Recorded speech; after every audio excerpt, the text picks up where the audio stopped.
Right, that's it. We're ready. Okay. Good afternoon. Nō mai, haere mai. Welcome to this Facebook Live session. My name's Carol Gordon and I'm a Group Manager here at the District Council. Today we're talking about the reform being driven by central government on three waters. And with three waters we're talking about drinking water, wastewater and stormwater.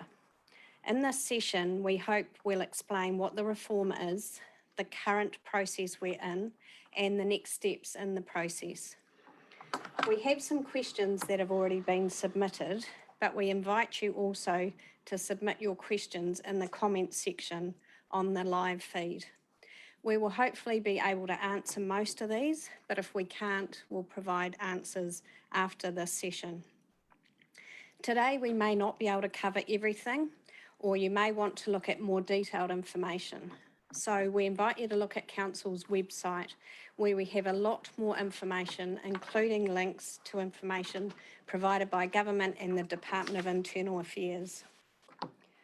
Councils have until the end of September to raise any issues or concerns with central government, and we've created a survey to seek your input into some areas that can be included in our feedback to central government. A link to that is on our website and was included in a letter that we sent out from the Mayor this week, which hopefully you've all received. Today we have Mayor Andy Watson with us. Welcome, Andy. Yeah, thank you, Carol. Thank you, everybody that's... She hasn't finished yet. And also Council's Chief Executive, Peter Beggs. Welcome, Peter.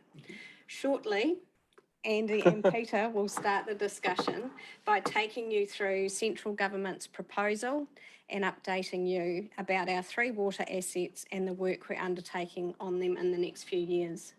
So just a reminder, if you have any questions you want Andy or Peter to answer, please comment on the live feed throughout this session. Now over to you, Mayor Andy. Thank you, Carol, and I apologise. Thank you for everybody that's watching in. And please, we encourage you to put your questions to us. I am sure that we're not going to be able to answer all of the questions today. This whole animal was a rapidly moving feast. But I'd like to thank Carol and Peter for setting this up. And Peter, thank you for taking part. This is a huge issue. I'd also like to acknowledge the staff time and councillor time that has been put into the three waters over the last 6 months or so. It's been an incredibly tiring, draining time, and the stresses of being able to provide the information to people at the right time to understand it ourselves has been immense. But firstly, let's be clear. This is a government process of reform and not a council-led initiative. We really have no option but to engage. Having said that, we have a duty of care and guardianship to understand the positions that are being put in front of us, along with any other options to make a decision. I believe we have a moral and statutory right to engage with communities, not only around providing the information, but in seeking your feedback. Yes, we have concerns like every other council, and we are passing those concerns on to government. Yes, we have non-compliant plants and schemes like virtually every other council in the country. And yes, we have planned for in our long-term plan and have been actively funding huge gains in making sure that we are compliant for the future. And that's compliance as we know it now. And we'll talk later around what the future may look like in terms of compliance. No, we have not as a council reached the decision stage. We receive more information on a daily basis to help us ultimately make that decision if we are allowed. And I'll stress if we are allowed, and that's probably a discussion that will come up, I'm sure, Peter, and feedback to us. Thank you for engaging with us. Your questions and your views add to that decision-making process in the future. I'll pass over to Peter Beggs, our Chief Executive. Peter. Thanks, Andy, and welcome everybody. The bit I wanted to start in the preamble is regarding the different activities that central government are doing in this space that are related to each other, but only one of which we're really discussing today. The first thing that the government have done is created a water services bill.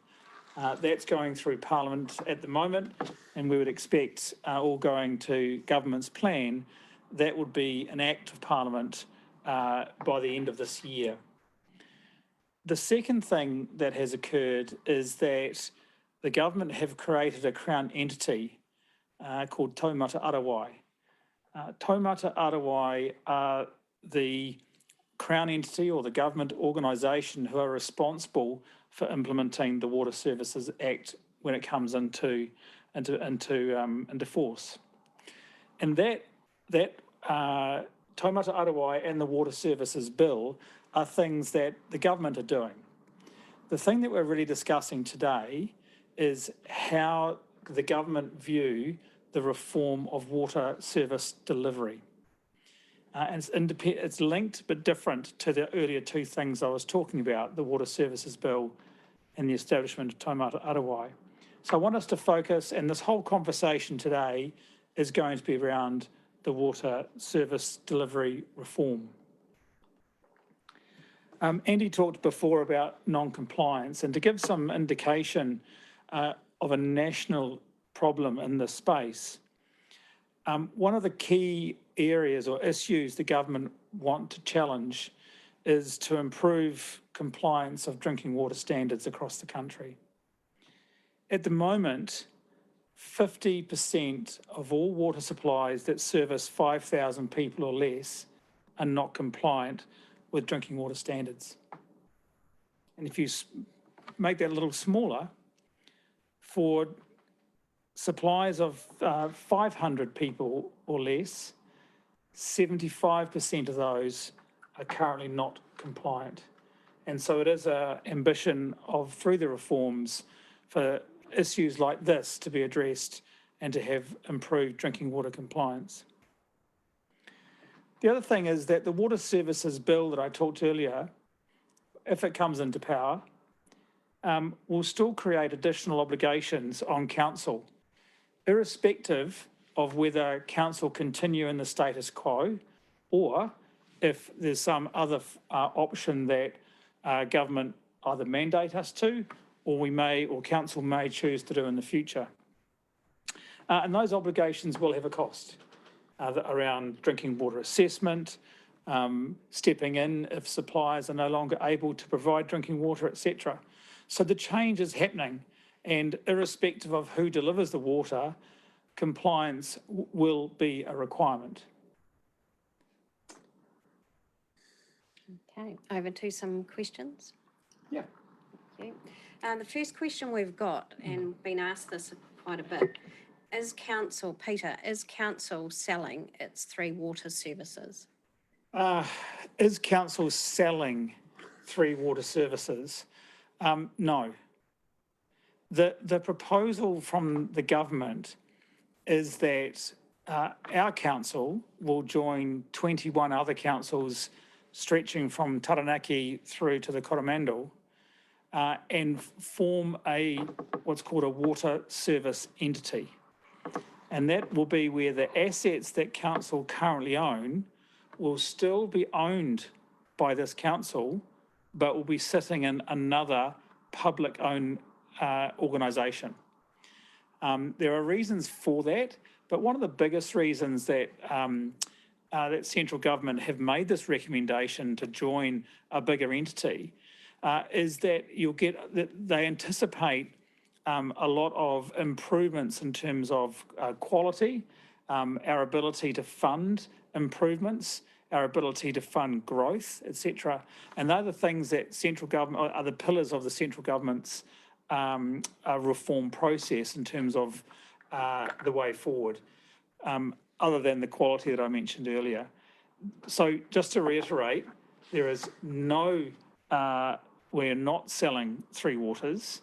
The only other one thing I would say, and maybe Andy will talk about this in a minute, is council do not have a decision on this. We have not been asked to sell or to transfer. They've simply, central government have provided us with a reform proposal and have asked us to go away and think about it. And I say us as a council. I respect that Andy is the decision maker and I'm the chief executive. Well, Andy is and his elected peers. Peter, can I add another question into this? As I see it, although we may own these, technically, Yeah. this is an irrevocable decision, isn't it? Yes. There's no, so once we pass these assets over to the entity, there is no going back, is there?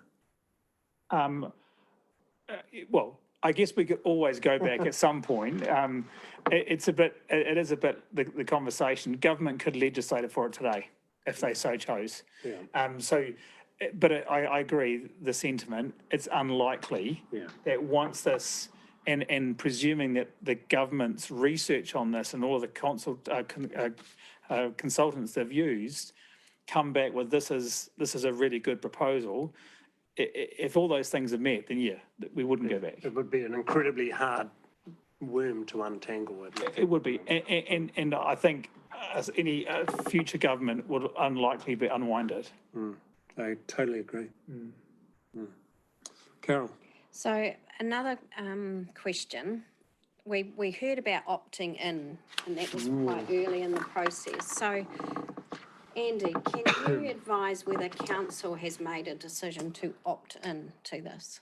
Okay, the absolutely short answer to this is council hasn't yet to make a decision. Council probably strongly suspects that we may not get that decision, that government is quite likely to mandate. So come the end of September, government looks at the position, they've said they will come back to us. They've been asked many times around whether there is still the option to opt out of this. And we've never been given a concise answer. So we presume at this stage that we have that decision available.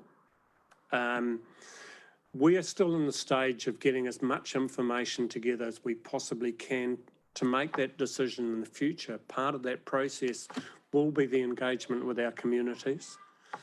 But I have to say that we're getting new information on virtually a daily basis from government. And that's not a comfortable position to be in, to make the biggest single decision that local government has ever faced. So short answer, no, we haven't made a decision. And I think, if I could add to that, Andy, initially with the reform proposals, government had said you have a choice. We're presuming that you have a choice of opting in or opting out. And then later they said, we are presuming you're opting in and you'll need to opt out. And now you're at the same presentation that the Prime Minister and Minister Mahuta gave, and those questions were raised by other mayors. What about opt-in, opt-out? And this is in July this year.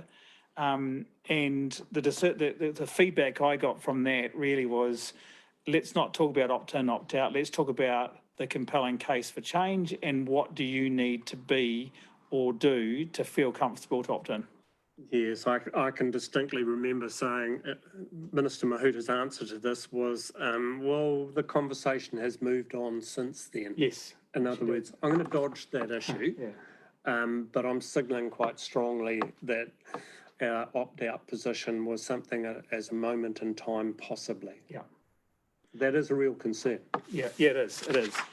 So there's been no decision, but nor have council been asked to make a decision. I've seen some of the chat that I think is a very good point. Council don't own the assets, the ratepayers do. And so I think it's whoever wrote that, thank you, it's absolutely correct, yeah. Okay, so this probably leads on to the next question, and you're right, Peter, there's been a little bit of engagement on the live chat, and we'll address some of those questions a bit more detail shortly. But perhaps a question for both of you, and maybe Andy, you first. Do you have concerns about this proposal? Hell yes. And that's the short answer. Look, this is a proposal that has been government-led. It has government has the right and ability to govern alone. And so we've seen a speed of change of legislation. I've been involved in local government for some time. I've never seen anything approaching this. So not only are we getting this, but we're getting changes in the RMA, we're getting climate stuff. It is being shoveled at us at a rate of knots that is just difficult to process. And we haven't got all the answers, from government. So routinely we're going back and saying, where do rural water schemes fit within this? So the speed is huge. The consultation process with our communities has been probably a disaster. We've seen the promo stuff on TV, and that has met with distaste, if I would say that, from local government New Zealand and councillors, mayors.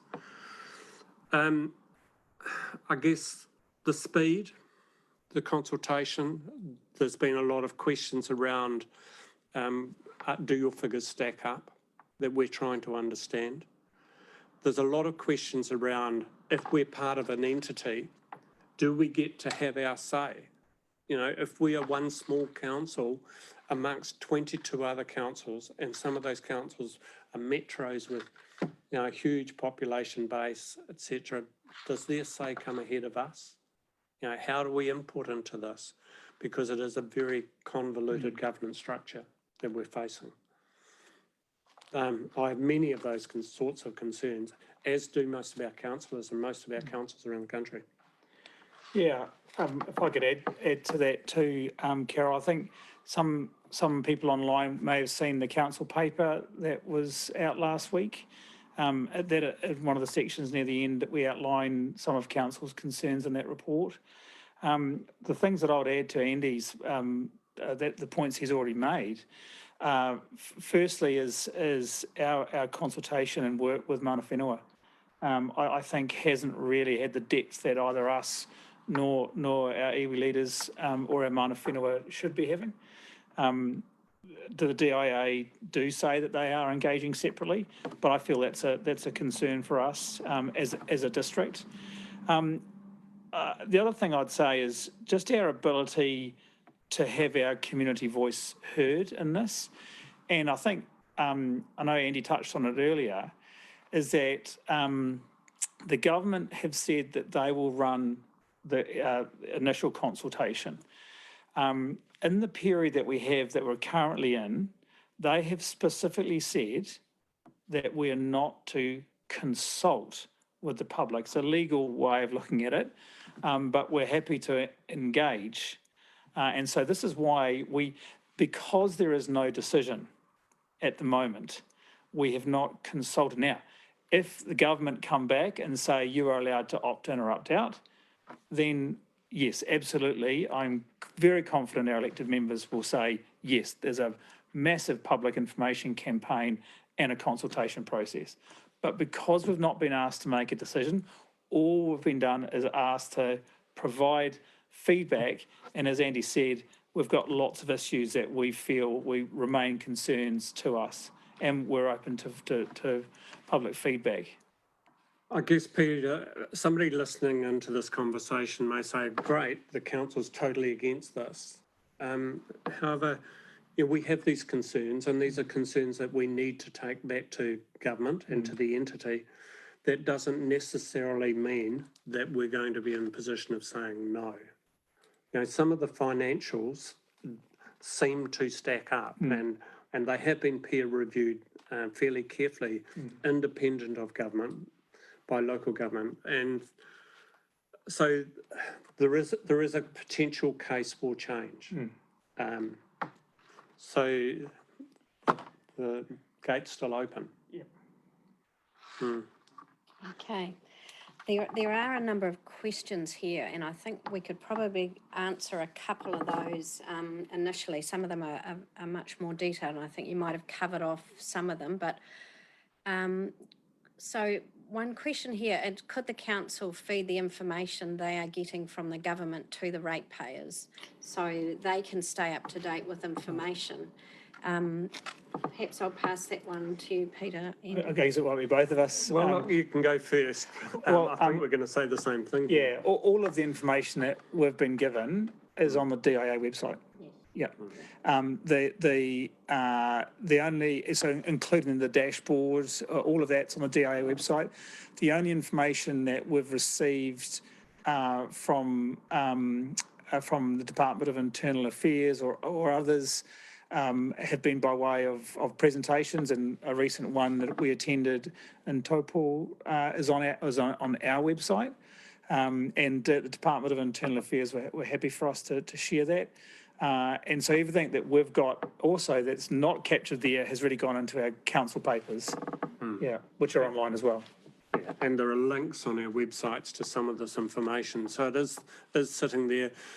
But I would say again, we're getting information virtually on a daily basis, and some of that information is literally a phone call to myself or to the chief executive, or one of the Zoom calls that we have virtually daily. For instance, we're getting clarification around the position of rural water schemes as of yesterday and today, isn't it? Yeah, 1 o'clock was my last one. So the questions are important because there are issues that we haven't thought about that are coming to our attention that we then take back to the Minister or DIA and say, what is the answer to this? Because it is a concern. thank you. One here for you, Andy. I think you could probably answer it, and then we might go on to the rural scheme because there's a couple of questions about that. But how does this affect the 10-year plan, projects and rates? That's another question. Really good question. So we've put in place a long-term plan, and that's a plan that gets reviewed every 3 years. So essentially, the next 3 years, this year and the next couple of years, are regarded as business as usual. However, there will be some transition processes that occur within that first 3 years. We don't know the extent of that, and we don't know quite how that's going to be funded. But government have given us some pledges that, for instance, councils will be no worse off as part of this process. Yeah. So my expectation is that if there are additional costs that we are facing within that process of transition, that's not our ratepayer issue. Yeah. Is that how you see it? Yeah, I agree. I would use the word if rather than when, but so if there is a movement to a water service entity, whether it be through a decision that council have made after consulting with the public, or if the central government mandate it, the water service entity is not expected to begin operation until the 1st of July 2024, which is the start of our next long-term plan. So you're absolutely right. The next 3 years are, we are still to deliver exactly as we said we'd do. And you're absolutely right. The addition to it will be transition. Yeah, and councils have taken a different place, a different perspective, if you like, on our long-term plans. So there are some councils that have said, why would we spend money, ratepayer money, in the first 3 years when it's going to be somebody else's concern? Let's keep our rates down. Our council has probably taken the opposite view, and we have put in some very significant sums of money in our LTP. One of the potential advantages of that, if this goes ahead, and that is a big if, I grant, but if it goes ahead, then we have work programs underway that the entity will be obliged to continue. It's interesting how different councils see this one, isn't it? True. Okay, so perhaps we can go to some of the questions about the rural water schemes. So there's maybe two parts to this one. If I'm on a rural scheme, how would I be affected? And follow up from that, a question online was, how will the rural community who harvest their own water and are at their own cost responsible for the installation, management and purification be impacted? Yeah, so that was the call I was on at 1 o'clock today, funnily enough. So This is where, if we go to a water services entity model, then the water supplies that transfer to that model will be those that are council run and owned currently. So that leaves a number in our district of private supplies. And I just want to differentiate between a rural water scheme, of which our council has 4 in Hunterville, Erewhon, etc., versus a private supply that's in a rural setting. And the water services bill currently talks about that the only exemption to being compliant to the standards that the water services bill in Taumata Arawai will enforce is a domestic self-supplier for a single dwelling. That's it. So in other words, if there are 2 houses that are connected, Yep, they are a supply. they are a supplier. And I know that the government has signalled treatment could be quite simple with that UV treatment Yeah. on site. So Taumata Arawai have come up with a number of what they call acceptable solutions for the treatment of water in those scenarios. And they gave examples to me today that, for example, a farm may have some dwellings on it for their staff, and it all comes from one water supply. Well, there are obligations currently under the Health and Safety at Work Act, which are related to health and safety of employees. So that what the Water Services Bill is looking at is capturing a number of things that you might say anomalies at the moment. So as Andy said, there will be acceptable solutions that Taumata Arawai will allow for each of the supplies that need to comply. And they said it's once you so those suppliers will also need to be registered, and when an acceptable solution is installed or one is currently installed, there will be a period of time where it will need to be compliance checked, a bit like a warrant of fitness on your car. Taumata Arawai, they believe, don't intend, and some of this is my interpretation, so people will need to go to the Water Services Bill for themselves. But Taumata Arawai don't intend to come out to every private supply and check and test. But it will be an obligation on the person who has registered the private supply with Taumata Arawai that they get it certified every period. It could be 2 years or 3 years or a year, and it will probably be like a warrant of fitness sticker. And Taumata Arawai won't come round. I don't expect Taumata Arawai to come to every private supply and check. But if they feel there's a risk, a bit like WorkSafe, if they feel there's a risk of a work site, they'll come and visit you. They hold it up, and you'll be expected to have your compliance. And the compliance would most likely come from a plumber or someone who's certified to check that the acceptable solution is doing the job that it should be doing in terms of safe drinking water. Peter, would it be fair to say that every council in the country has agreed that there should be a new regulator? Yes, yeah. That's a position that's been universally adopted as a need, and historically there've been so few prosecutions, if any, underwater compliance from the regulator. So that is something that we know needed to come. So some of these changes have been totally accepted. However, we don't understand what the future water regulations will be. And that's one of the other big questions, isn't it? Well, they anticipate that the water standards themselves won't change, that they will align themselves to the current Department of Health or Ministry of Health, and DHB's, which is World Health Organization standards. What will change is what I outlined earlier, which is the compliance.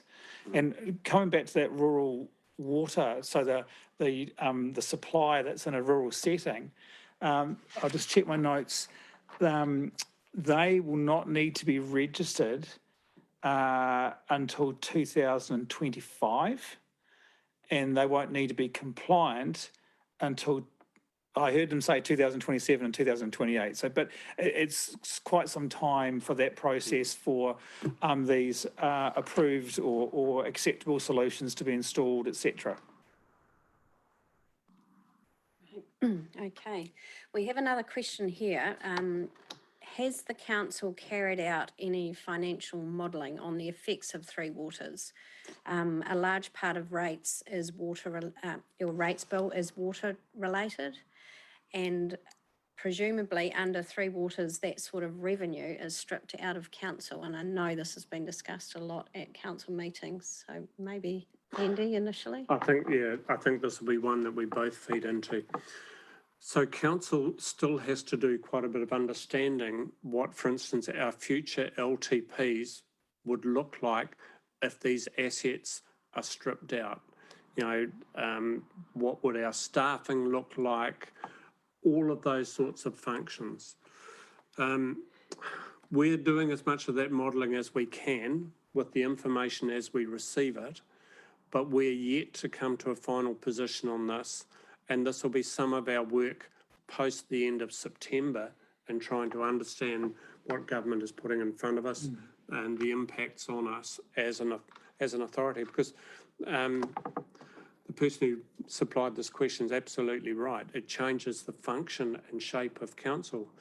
However, we are being told routinely by government that the number of people that will be employed in this space will dramatically increase. Where they come from, we're not quite sure, but the services and the upgrades will be substantial.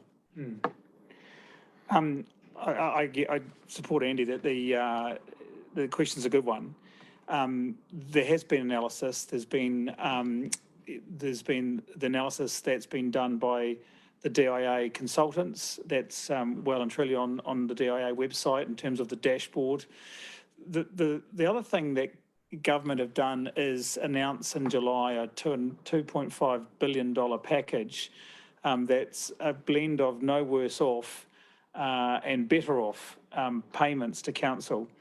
And the no worse off payment is really ensuring that for councils who have issues with the transition of assets out of their structure, and having stranded overheads, for example, are able to not be worse off. And the metrics and the analysis for that has not been done, other than there is a package that is available if we are if we meet the guidelines, but those guidelines are not known just yet.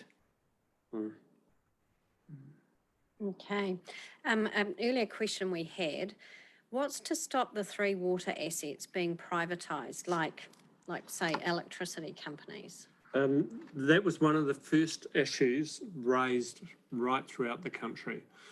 So the minister has said that she will put in place legislation that will make it incredibly difficult for that to happen.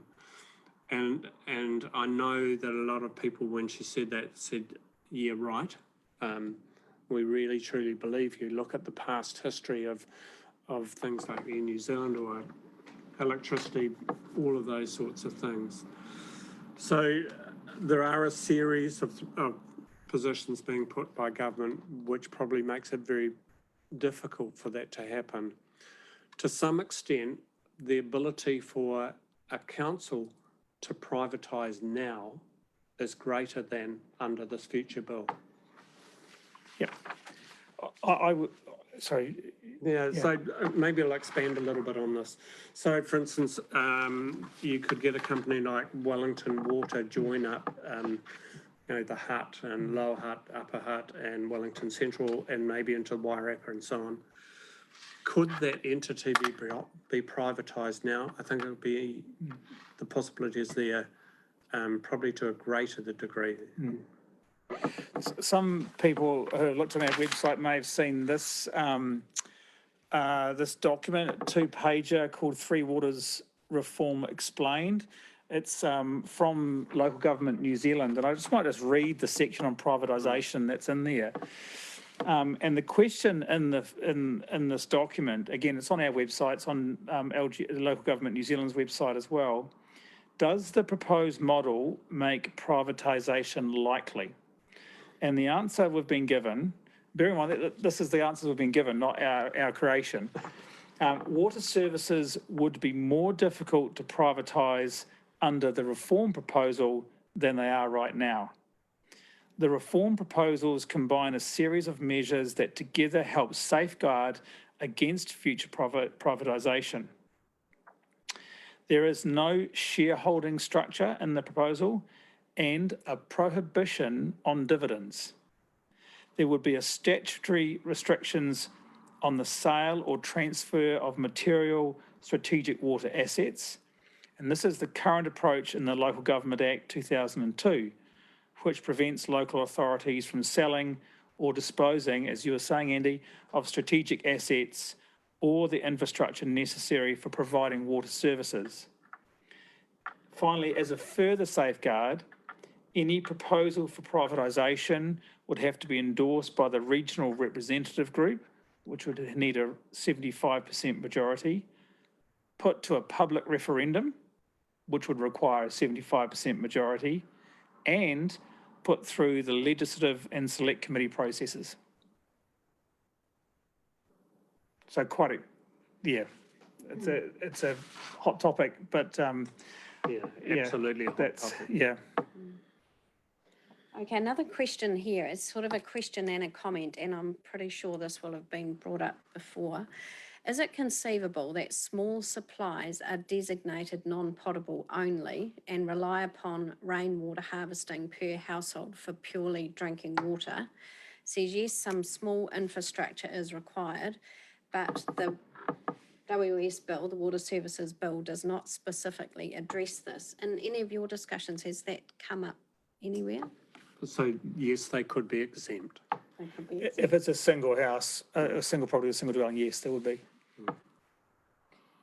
Going back to another question here, Andy, and perhaps Peter, you can comment as well, what will the role of iwi be in the reformed system? Yeah, this is one that has raised a number of questions, and there have been accusations that government is passing all of these entities over to iwi. That is not quite correct. They won't own them, but there is a co-governorship principle in terms of how the entity board will be set up. So that is where that concern is targeted. So the actual entity board is a school-based board. It will undoubtedly have iwi components within it, and the move generally has been to co-governorship. That doesn't mean that we are passing those assets over to them. Peter? Yeah, I think if I go right back and go, what have we been told that central government drivers were in reform? And the reform said they need to have compliance to drinking water standards. And as you said earlier, there's not been a prosecution in New Zealand since 1958 for drinking water. So firstly, so that's safety. And that came from the Havelock North inquiry. The second thing is the underinvestment in Three Waters infrastructure for decades. And councils don't have the balance sheet or require separation from the balance sheet to fill what they see as 30-year up to 185 billion. Admittedly, early in this process, those numbers were less than 100 billion, and it's gone up to 185. So I don't, it's a lot of money. No matter what report you read, it's still a lot of money. And the third thing, which is aligned to this question, is the central government wanted a partnership with mana whenua.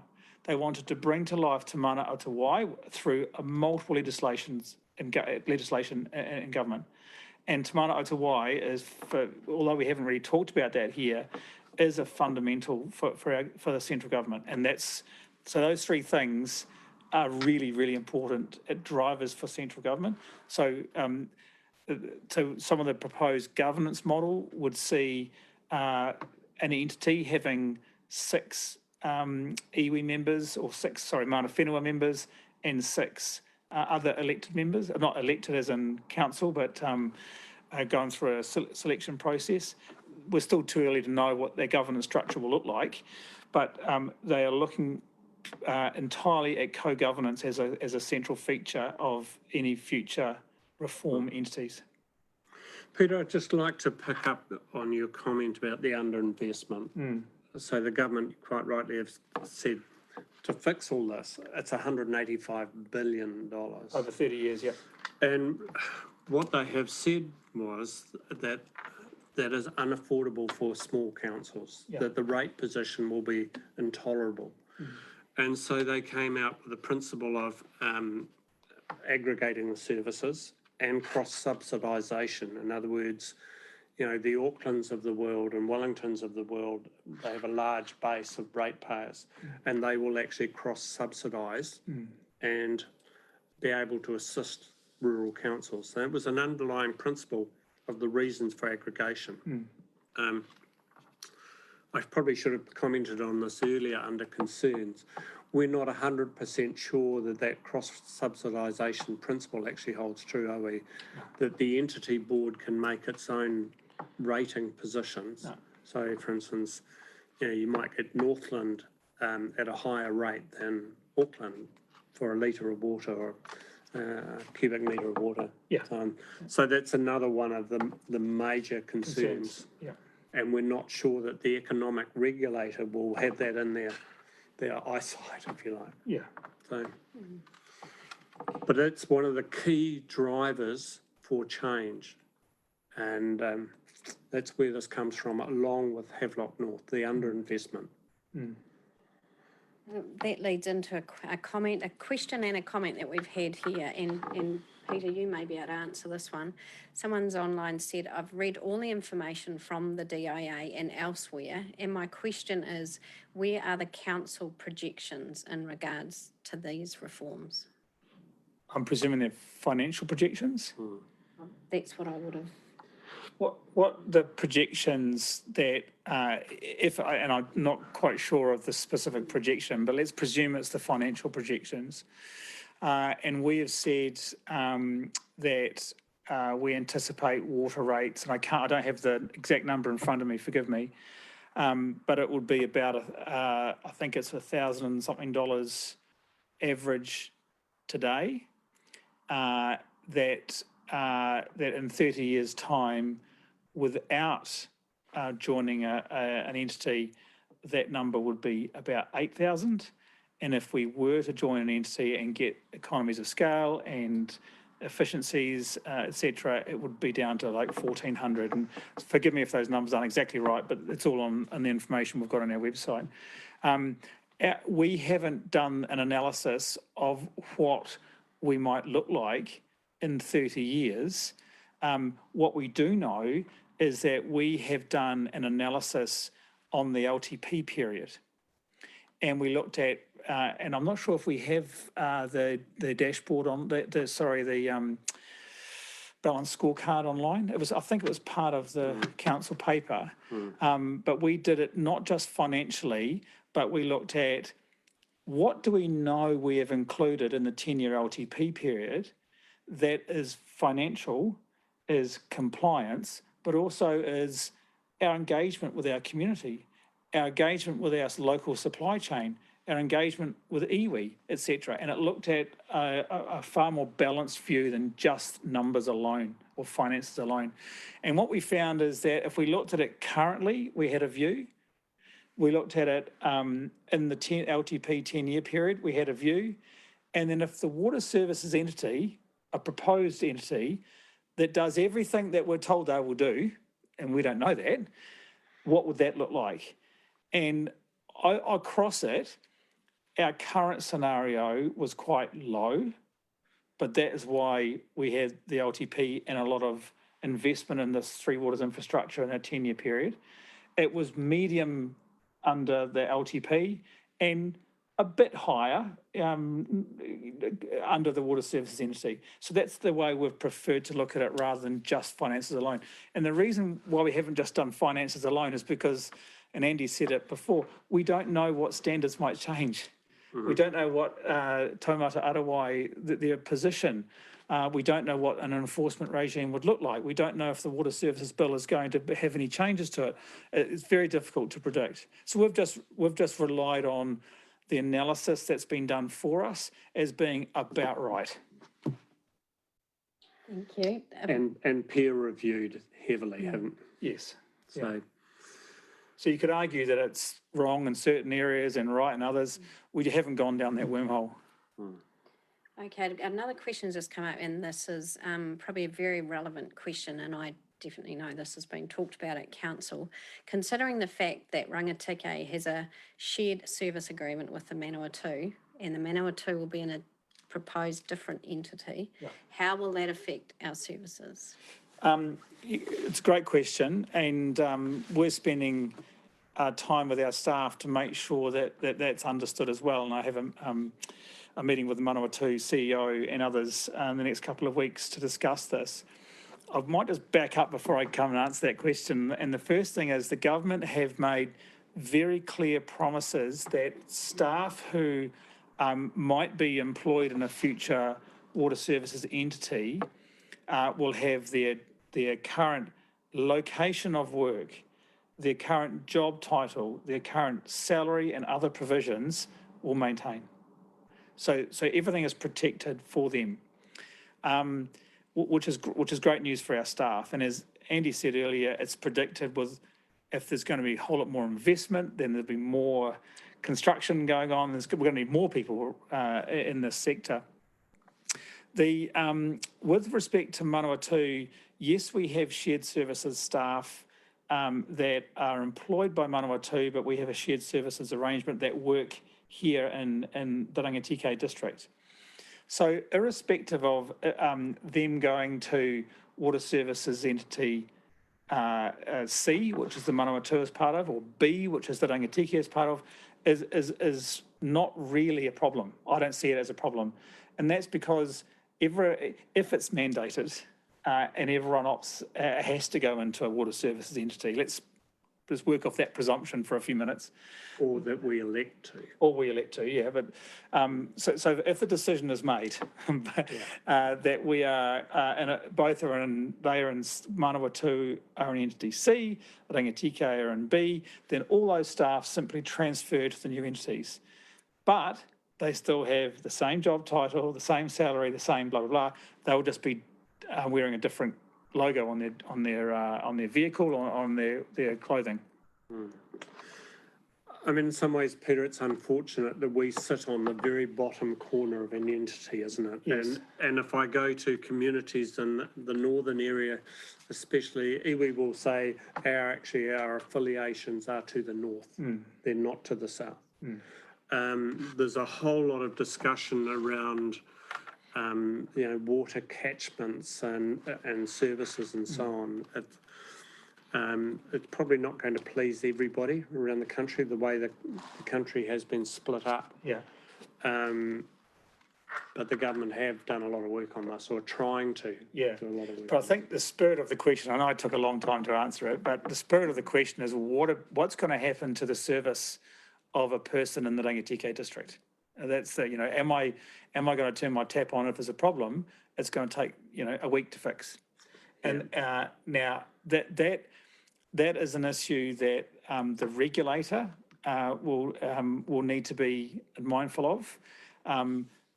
Any future water service entity will need to have a charter with the public. They'll need to have, and these are some of the issues that we want to raise. We'd want to have local call centres. We don't want someone answering a phone call overseas and not knowing where Martin or Hunterville or Turakina is. We want them to know. So that is a concern, that we lose that local interface, that local touch point. And certainly Andy and I have been advocating for that, as have our councillors, that a local community voice must still be heard. And the challenge is trying to get that voice heard and have this financial separation to get the debt that funds the regeneration. So what government are also saying in this space is that you still have the right to do your LTPs and your annual plans and all of those things. Yes. And if they signal that you want development, then it's up to the entity to provide it. Yeah. How that actually works in practice, you know, for an entity to have to make a decision on, we have so many dollars available, where do we spend it? All of that is sort of clouded in doubt, isn't And it? let's not forget that compliance is still a requirement of the entity. Yeah. And that we know that Taumata Arawai under the Water Services Act will have a lot more enforcement capability. Yeah, some people have said to me, look, does this mean, for instance, if we have a water plant or a sewage plant in Taihape, does that close? Look, geographically, that would be very difficult. Yes. And I would be pretty certain that those plants will continue to operate and continue to operate with local people servicing them. I'd imagine so, yeah. I can't see any other alternative, certainly not in the short term. I'm sure that you will get some communities where they look at piping literally water out. Another question here, which probably is thought about by a few people, is it not the biggest cities that actually require the most investment per person even? Yeah, and that's exactly what I thought. No, we read in the Dominion paper every day, you know, water blowout in Wellington, etc., sewage going out in the bay, and you think this is a walking disaster. Sorry, I shouldn't rubbish Wellington like this. No. But when the analysis has been done, per head of capita, unfortunately, I'd have to say rural councils are facing the greatest position, and here's the cost subsidisation thing. And if you look at, for instance, what happened with Auckland, when Auckland took over Pukekohe and Botany and so on, financially that did stack up. So, but leads on to the next question that's come up. Has the council looked at all their systems and worked out what it would cost to bring all of the Rangitike's 3 water systems up to standard? And you touched on this before when we developed this as the long-term plan. Can you make any further comment on that one? Yeah, look, first of all, we talk 3 waters, being the first one is potable water or drinking water, the second water is wastewater, and the third water is stormwater. If we focus at the moment on the first 2, sewage and drinking water, effectively compliance as we know it now, we could be compliant with the figures that we've got into our long-term plan currently, as we understand it. And that question has been asked of staff by councillors. However, we don't know what the future looks like.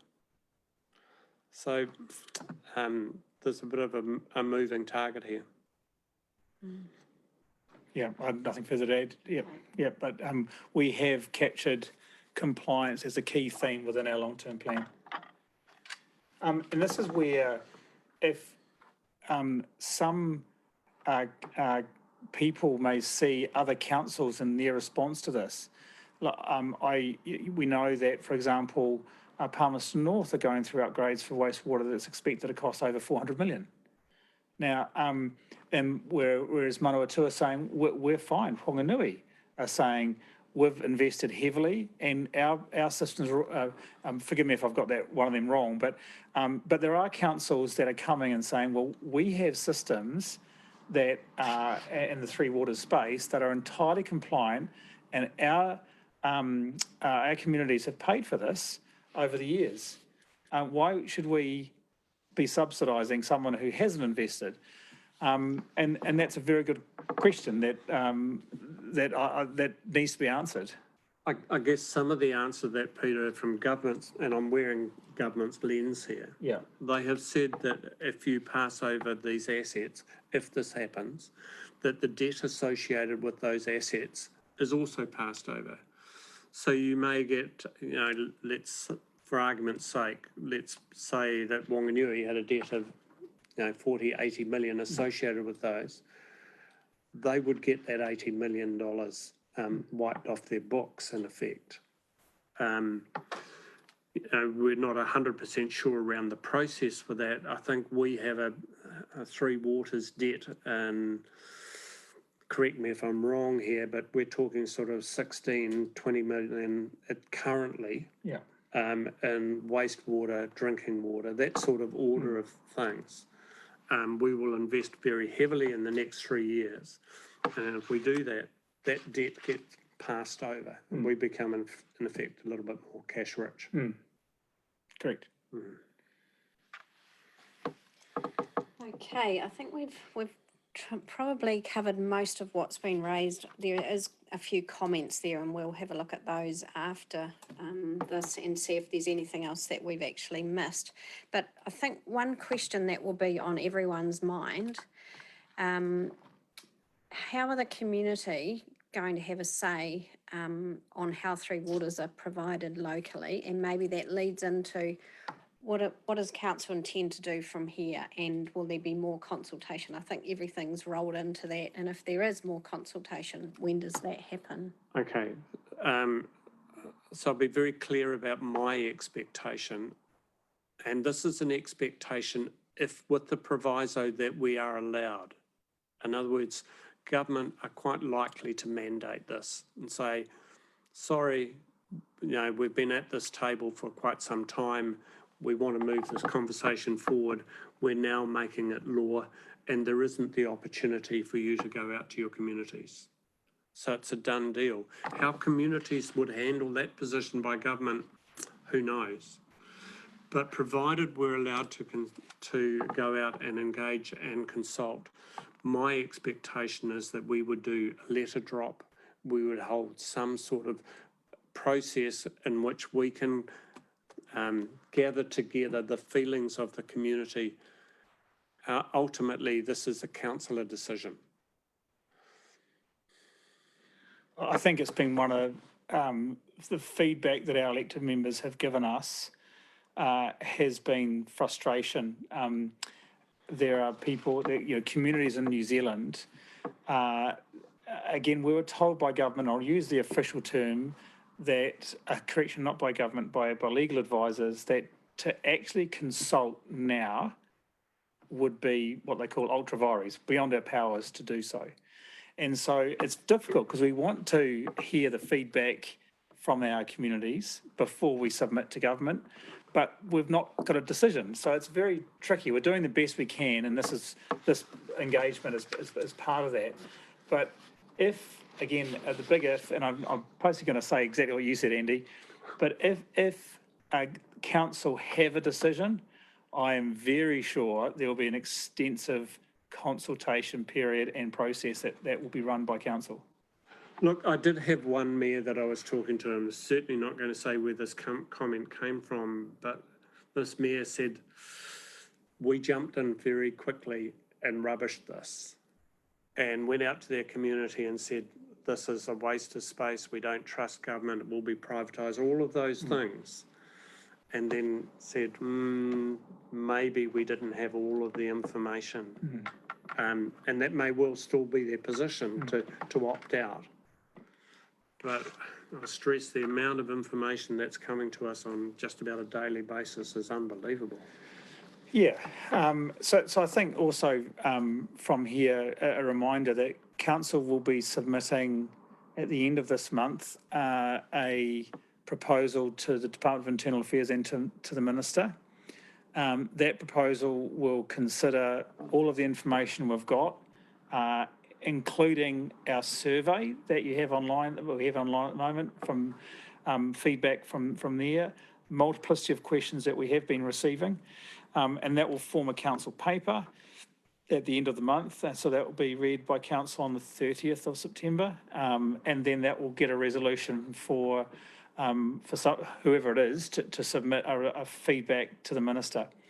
The Minister then, or central government then, go into a period that we don't know is for how long, and they will consider all of the feedback from around the country, and they'll come back to us via cabinet with a decision.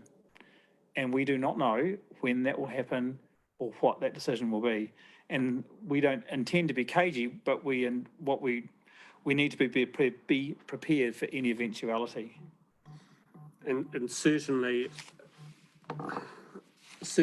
if a new entity was formed, Yes, we need to be in the best position to say, this is what it should look like for the rangatike. This is how we want our voice heard. Yes.